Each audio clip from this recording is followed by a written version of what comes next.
que o senhor vê o teatro no Brasil de hoje, assim, né? O teatro do Brasil de hoje é um teatro bastante variado, um teatro assim, com muitas facetas, com muitas matrizes, né?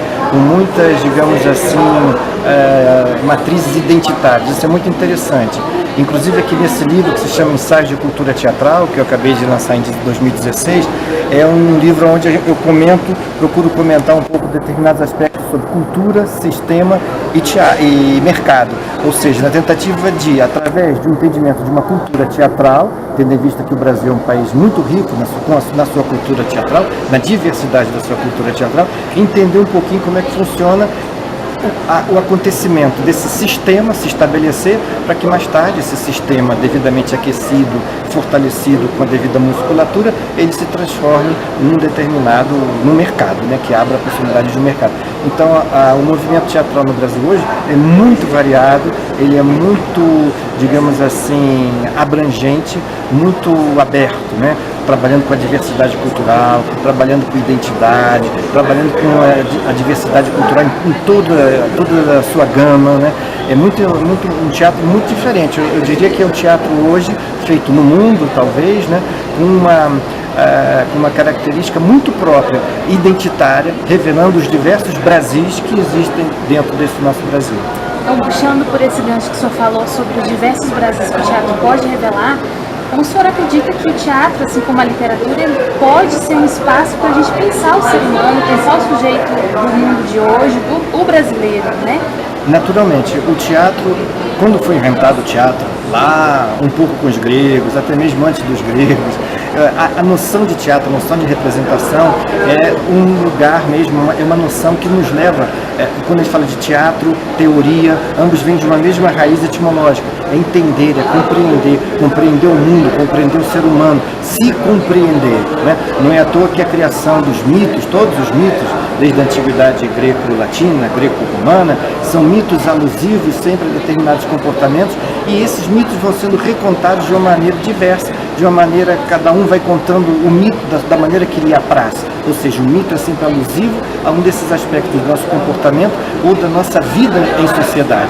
Então, o teatro que se faz na contemporaneidade é um teatro que tenta responder aos problemas, às questões atinentes ao homem contemporâneo. Então, o teatro nunca vai deixar de existir, é a primeira coisa que a gente tem que ter em mente, porque o teatro ele se modifica, se transforma, a forma de ser feito ela é diferente, mas ele nunca vai desaparecer, porque não tem como desaparecer, porque é natural do homem, é natural do ser humano a representação, o lúdico, se apresentar e se exibir diante de alguém, né? Dramatizar ou performar no momento contemporâneo. Então o teatro não vai desaparecer nunca e vai estar sempre dando um recado, ou dando uma reflexão, propondo uma reflexão sobre as temáticas do contemporâneo. Existe uma ideia muito do senso comum mesmo, né, de que teatro é uma coisa de quem tem dinheiro, de ter uma cultura alta, mas existe o teatro popular. Queria que o senhor explicasse um pouco sobre isso. Certamente.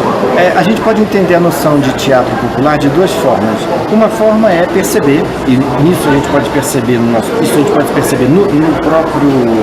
país, o teatro como um fato da cultura, um teatro como um fato social, e perceber, portanto, a diversidade, sobretudo nas manifestações dramático-musicais, por exemplo, que nós temos no nosso país, cavalo marinho, fandango, as procissões religiosas, os diversos folguedos que nós temos.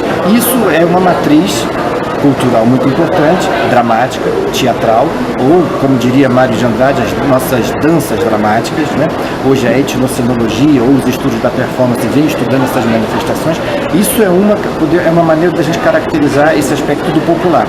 O outro aspecto é a gente perceber o popular como uma espécie de política de Estado que vai tentar priorizar que os diversos segmentos sociais da nossa sociedade tenham um acesso semelhante um acesso igualitário a essas manifestações que nós poderíamos chamar de eruditas, talvez porque, não vindo dessas matrizes populares, é um teatro, às vezes que a gente chama de um teatro de arte, às vezes um teatro empresarial, às vezes um teatro mais dito como comercial, ou às vezes até um teatro com uma estética revestida das formas populares, mas que está tratando, às vezes, um conteúdo, digamos assim, erudito, ou porque está trabalhando com um clássico, uma dramaturgia clássica, ou trabalhando de uma maneira um pouco mais convencional. Então, a outra forma de compreender o popular seria perceber a possibilidade de disponibilizar para os nossos diversos segmentos sociais essa produção também, já que a outra produção, de uma matriz cultural mais, aspas, de raiz, aonde ela se dá, ela encontra a sua própria audiência, porque ela é feita na comunidade, de vez em quando ela irradia também e ganha o mundo, digamos assim, né? A gente pode ver o trabalho do professor Ariano Suassuna, Antônio Nóbrega, essas figuras mais emblemáticas que levam adiante um pouco a manutenção e a releitura, atualização dessas formas populares que são tão importantes para a cultura brasileira como um todo. O que você acha que pode fazer para fomentar o teatro para diversas classes? Aqui nós temos uma questão muito interessante, que não é um problema desse governo recentemente eleito. A gente tem governos, os governos se sucedem, mas muitas das vezes a gente não tem a permanência de políticas públicas, porque existe uma espécie de variação muito grande entre visões de mundo que esses governos vão tendo. E aí a gente fragiliza a nossa concepção mesmo de nação.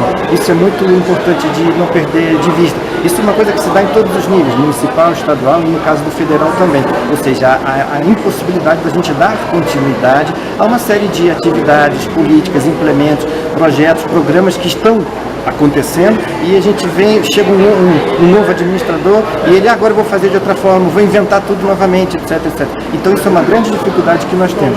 Eu tenho a impressão, quero acreditar, que o governo recentemente eleito vai manter aquilo que tiver que manter, aquilo que tiver força para ser mantido, aquilo que já tem a visibilidade que já ganhou, e é importante marcar uma posição sobre todas essas conquistas que já foram sendo feitas aí ao longo de quase 20 anos, né?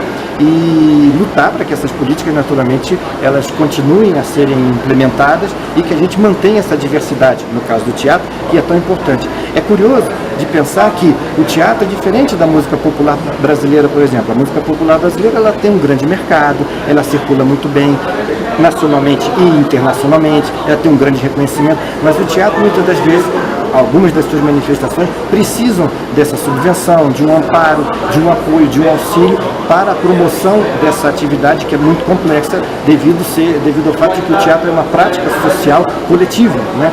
E a gente sabe que existem muitas matrizes de teatro que não tem como objetivo imediato a sua comercialização e o seu lucro. Isso é um dado importante que deve ser lembrado e que, nesse caso, essas políticas públicas contribuem para a manutenção dessas iniciativas.